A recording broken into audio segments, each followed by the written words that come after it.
Quero convidar você a abrir sua Bíblia no livro de Atos.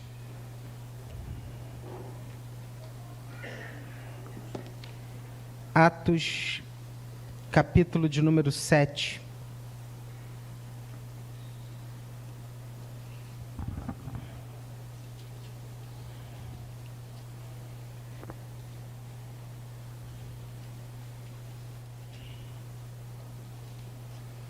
Atos, capítulo 7, do versículo 54 em diante.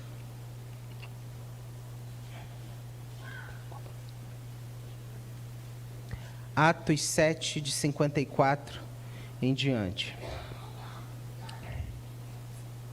Você deve saber o que estava acontecendo aqui. Estevão, ele estava na leva dos primeiros diáconos da igreja. Estevão era um homem cheio do Espírito Santo, alguém que era usado por Deus, e de maneira muito especial, o trabalho diaconal, ele trabalha com cuidado, ok?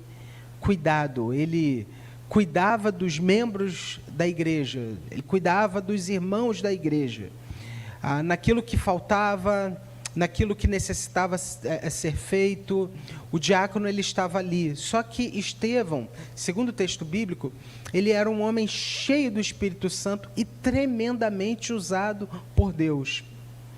E isso, através de sua vida, sinais e maravilhas aconteciam no meio do povo, e isso levantou a ira dos religiosos daquele tempo, a ponto dele ser levado a um julgamento. E ele depõe nesse julgamento, ele defende a sua fé. E esse texto fala a respeito da consequência desse posicionamento de Estevão, que diz assim: ouvindo eles isto, ou seja, o depoimento de Estevão, enfureciam-se no seu coração e rilhavam os dentes contra ele. Mas Estevão, cheio do Espírito Santo, fitou os olhos no céu e viu a glória de Deus e Jesus, que estava à sua direita, e disse: eis que vejo os céus abertos e o Filho do Homem em pé à destra de Deus. Esses, porém, clamando em alta voz, taparam os ouvidos e, unânimes, arremeteram contra ele e, lançando-o fora da cidade, o apedrejaram. As testemunhas deixaram suas vestes aos pés de um jovem chamado Saulo e apedrejavam Estevão, que invocava e dizia: Senhor Jesus, recebe o meu espírito. Então, ajoelhando-se, clamou em alta voz: Senhor, não lhes impute esse pecado. Com estas palavras, adormeceu, e Saulo consentia na sua morte. Uma das coisas mais legais da vida é você lidar com pessoas que têm uma alta sensibilidade. Pessoas com sensibilidade, elas são pessoas capazes de verem coisas que nem sempre estão tão aparentes aos nossos olhos. Só que a sensibilidade, ela pode ser algo positivo, mas ela pode também ser algo negativo. Em que sentido? Existem pessoas que são sensíveis e que, por perceberem alguma coisa, se melindram. Você conhece alguém assim? Você pode ter a sensibilidade para perceber realidades que acontecem, por exemplo, na vida de uma pessoa que você ama, mas essa mesma sensibilidade, ela pode também ser utilizada de uma outra maneira, para que você se melindre, ou sinta, ou se vitimize diante de uma situação. Nós vivemos um tempo em que existem muitas pessoas que não sabem lidar com a verdade dos fatos, os fatos como eles são.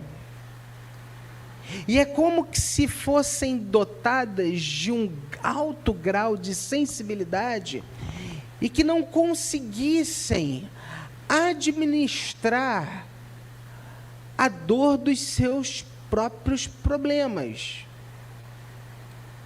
Olha que situação. Ao mesmo tempo que a gente precisa ser sensível para perceber as coisas, a gente precisa aprender a separar os fatos para que os problemas que nós identificamos ou que chegam até nós não causem na gente uma dor além do que deveria nos causar.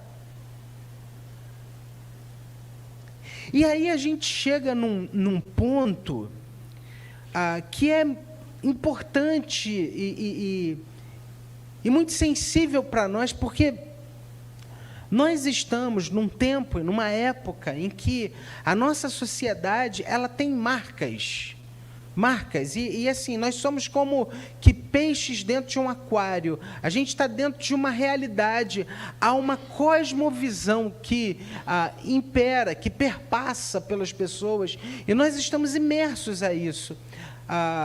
E a gente vive um tempo em que as pessoas, ao que me parece, muitas vezes, elas não sabem lidar com a dor, com a frustração, com aquilo que dá errado. E isso tem gerado muitas consequências. Pessoas que veem o problema, conhecem o problema, mas que não querem confrontar o problema. Gente que tem no problema um inimigo íntimo, e acorda com o problema, e convive com o problema, mas não administra o problema, não confronta o problema, não resolve o problema. Por quê? Porque resolver o problema vai causar dor, e eu sou sensível demais, e eu não quero sentir dor. Eu quero encontrar um lugar confortável para eu viver, aonde eu jogue a dor para debaixo do tapete. E assim, ela fique ali.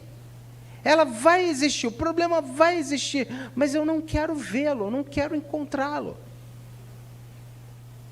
E aí, perceba, isso acontece nas mais diferentes esferas da vida. Na esfera familiar, problemas que não são resolvidos porque a gente não para, não senta, não conversa, não olha no olho, mas a gente empurra para debaixo do tapete e deixa isso aí. Na igreja, problemas que a gente não resolve porque, às vezes, enquanto líderes, a gente quer contemporizar. Vamos, deixa quieto, deixa como está. Eu não vou me expor, eu não vou me indispor. E aí, irmãos, a gente tem vivido, a gente tem procurado um evangelho que se adeque à nossa vida, à nossa cosmovisão. Só que o evangelho, ele é supra, ele é maior do que o tempo que a gente vive. O evangelho, ele vai além da nossa cosmovisão. O evangelho, ele perpassa, ele é acima. Pensa que o evangelho, a palavra de Deus, que nós ouvimos, lemos, ela é palavra de Deus desde sempre, para todos os povos, e todos os tempos, e todas as culturas. Mas nós, hoje, muitas vezes deixamos de confrontar o que precisava ser confrontado, porque a gente quer viver um evangelho soft, suave. E isso, irmãos, desemboca em muitos problemas. Isso desemboca numa total falta de compromisso, numa total falta de seriedade com Deus, com a obra de Deus, com as coisas de Deus. Hoje você falar em compromisso, peraí, pastor, pega leve. A minha vida, ela é mais importante. As minhas coisas, os meus afazeres, as minhas demandas. Se eu estou bem, eu vou. Se eu não estou bem, se eu não estou legal, entendeu? Está tranquilo. Esse é o pensamento da nossa sociedade. Eu preciso que você entenda essa mentalidade soft, suave, um evangelho que se adequa à minha agenda, ao meu tempo e ao que eu quero fazer hoje.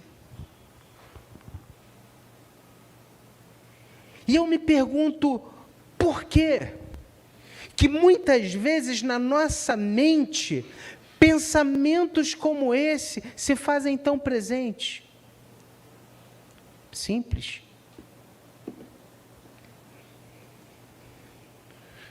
Porque nos falta palavra.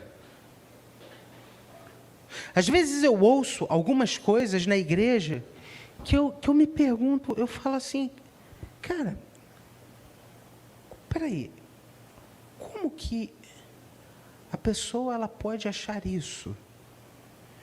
Não. Para a pessoa falar isso é porque ela não conhece a Bíblia. Não. Um líder da igreja que não entende o que é compromisso, não, ele não foi discipulado, ele não conhece a palavra. Ele não entende que o viver é Cristo, que o meu compromisso, ele é algo muito sério com Deus.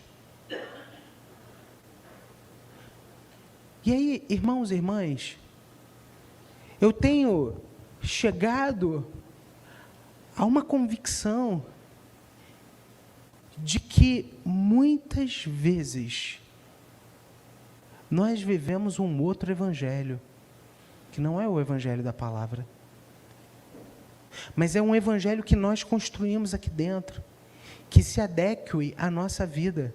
Mas entenda, não é o evangelho que tem que se adequar à nossa vida, é a nossa vida que tem que se adequar aos propósitos eternos de Deus para nós. Não é a minha vida que tem que...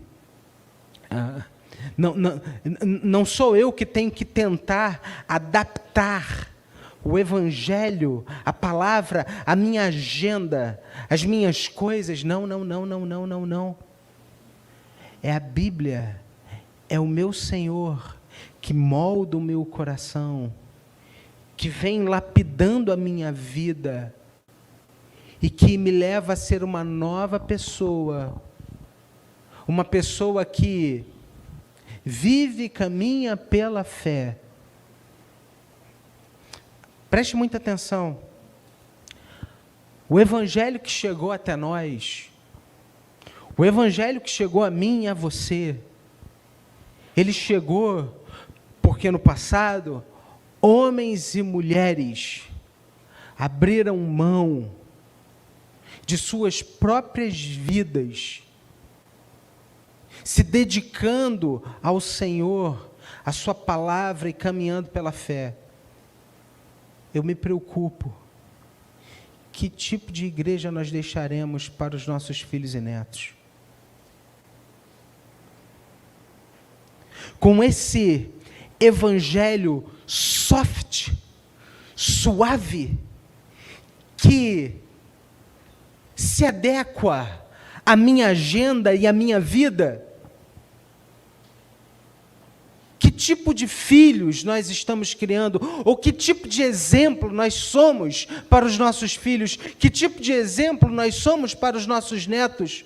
Quando nós mesmos não demonstramos um compromisso resoluto que nós devemos ter com o nosso Senhor. E aí, irmãos e irmãs, a gente precisa voltar ao centro para entendermos o que é Senhor. Senhor. A gente fala assim, Senhor Jesus, o meu Senhor. Será? Ou, na verdade, eu olho para Jesus como o meu servo. Jesus é o meu gênio da lâmpada, que quando eu preciso, eu falo com ele, ó, chegou a sua hora, hein? Você precisa entrar em cena, em ação, para resolver um problema para mim. Pintou um problema de última hora. Jesus, cadê você? Resolve.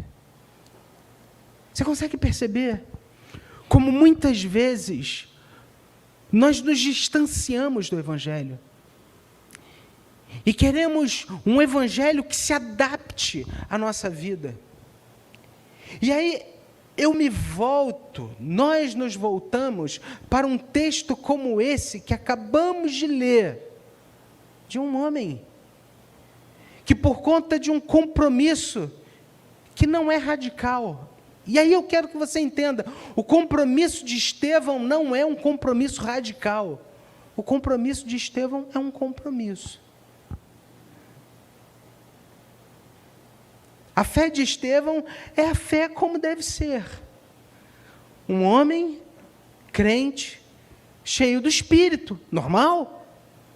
Um homem que caminha pela fé e que testemunha do amor de Deus, normal, porque tem Jesus no seu coração. Um homem que é uma bênção, normal. E que, por ser uma bênção, muitas vezes é incompreendido pela sociedade, normal. É isso mesmo. Mas às vezes a gente quer o quê? Não, eu sou crente, mas eu hipercontextualizo a minha fé, de modo que as pessoas aí fora não veem nada diferente em mim, para que possam então entender que há um Salvador. Se existe uma se existe uma falta de contextualização, e isso é um problema, porque a gente não consegue alcançar o coração das pessoas, existe uma supercontextualização. É quando eu me pareço tanto com elas, tanto, que elas olham para mim e dizem assim, não tem nada de diferente nessa pessoa. E aí, irmãos e irmãs, eu gostaria de me voltar para esse texto, porque a gente vê aqui, em Atos 7, a partir do versículo 56, que Estevão estava agora diante do Sinédrio. O Sinédrio era o conselho religioso e político daquele tempo, o conselho judaico. E quando ele começa a testemunhar de Jesus Cristo, a ira toma o coração daqueles homens, e ao invés deles aceitarem as suas palavras, eles ficam furiosos, eles querem o matar. Eu preciso te dizer uma coisa, nós precisamos dizer a verdade, e em amor. Cuidado, porque a sua omissão, ela é pecado.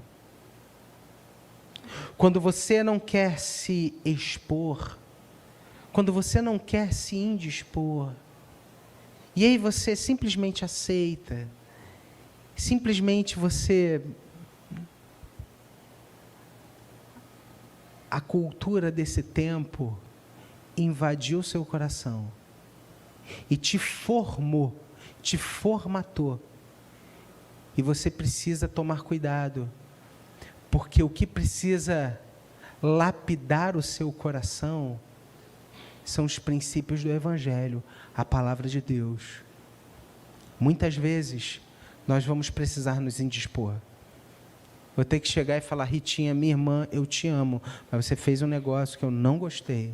Olha, aconteceu isso, isso, isso, isso. E se o irmão é crente, ele vai falar assim: meu amigo, meu irmão, você está certo. Muitas vezes, alguém vai chegar até você e vai falar algo que você não esperava, mas essa pessoa vai ser um instrumento de Deus. E, irmãos, a melhor coisa que tem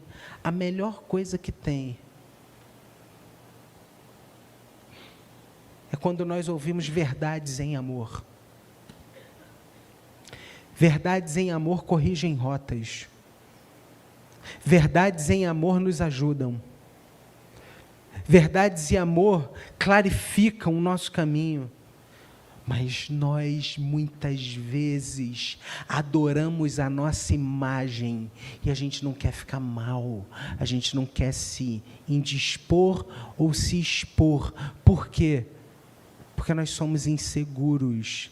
Nos falta a segurança que vem do Evangelho, de alguém que se entende como filho de Deus, amado por Deus e justificado por aquilo que Cristo fez. Eu não sou justificado por aquilo que a Raquel vai dizer a meu respeito. Eu fui justificado por aquilo que Cristo fez na cruz por mim. E é por isso que eu posso um dia chegar para Raquel e dizer: Raquel, minha irmã, isso está errado. E eu não vou estar me preocupando com o que a Raquel vai achar de mim, porque eu sei que aos olhos do Pai, eu sou um filho amado, justificado pela obra de Cristo na cruz. A opinião da Raquel, ela não diz respeito àquilo que eu sou, à minha identidade. Quando eu entendo, aos olhos do Pai, aquilo que eu sou, eu me liberto para ser o servo bom e fiel, que caminha em amor, e que exerce um ministério em amor. Verdade e amor. Verdade e amor. Os pilares de um discípulo. Irmãos, nós só vamos fazer verdadeiramente diferença no mundo quando a gente entender que nós somos chamados pelo Pai para caminharmos em verdade e em amor. E aí a gente tem aqui o exemplo de Estevão, que compartilhou a sua fé, que não teve medo, mas que agiu com verdade e em amor. Estevão deixou esse evangelho soft, suave, ele não negociou a sua fé, mas em verdade e em amor, fez aquilo que deveria ser feito. Estevão, ele foi um homem cheio de fé, cheio de poder, cheio de sabedoria. Ele não apenas falou corajosamente sobre a sua fé em Jesus, para aqueles que o perseguiam, mas quando ele foi confrontado com todas aquelas falsas acusações, ele teve a oportunidade de se defender. Mas nesse momento, além de se defender, ele compartilha a mensagem do amor de Deus para aquelas pessoas.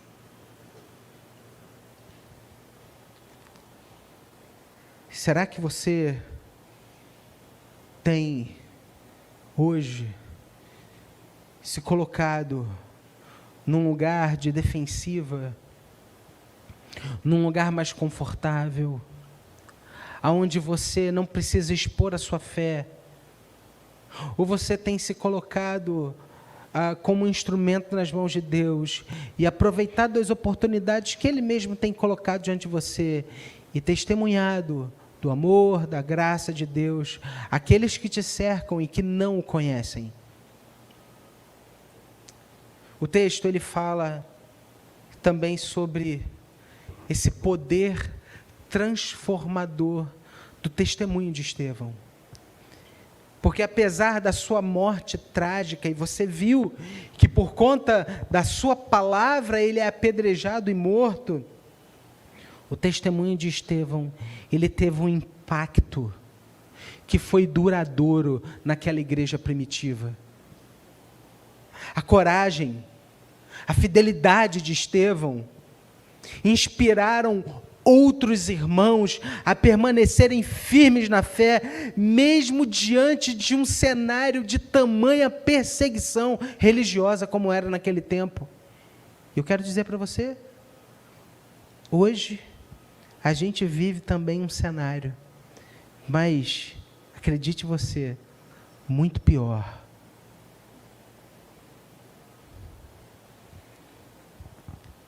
Aquela semente plantada por Estevão encontrou um terreno fértil no coração de um homem chamado Saulo, que mais tarde se tornaria o conhecido apóstolo Paulo.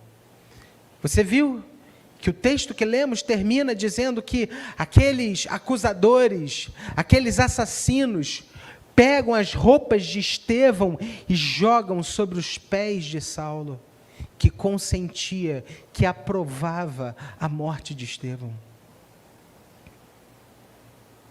O testemunho de Estevão, o martírio de Estevão, ajudaram a moldar a vida e o ministério de Paulo, que por sua vez teve um impacto profundo na história do cristianismo.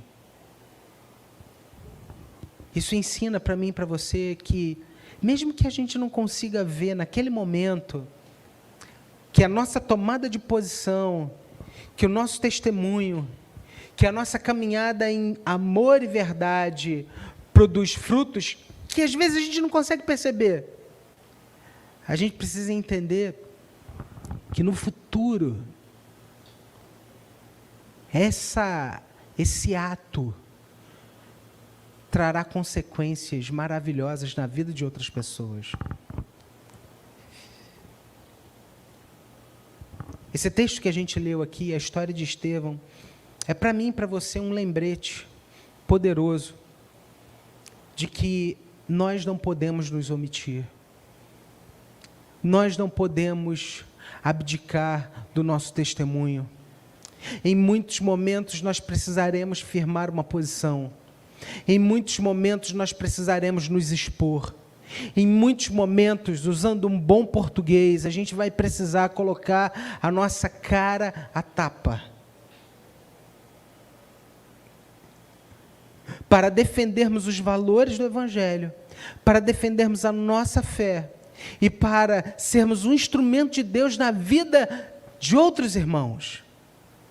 Cuidado. Cuidado com um evangelho suave, um evangelho soft. Ele é um outro evangelho.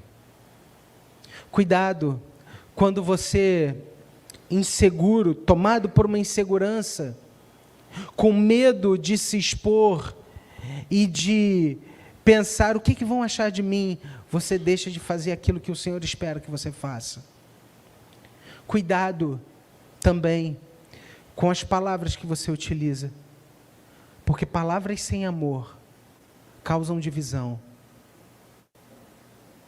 Nós somos chamados a caminharmos em amor. Que todos os nossos atos, que todas as nossas ações sejam feitas em amor, como reflexo daquele amor, do mesmo amor que Cristo um dia se entregou por mim e por você. Precisamos estar preparados. Nós vamos encontrar oposição ao compartilharmos a nossa fé. Mas nós precisamos seguir o exemplo de Estevão. Devemos ser pessoas tomadas por uma fé inabalável. Pessoas que têm coragem no coração de testemunhar e de falar do grande amor de Deus. Existem pessoas que estão se perdendo.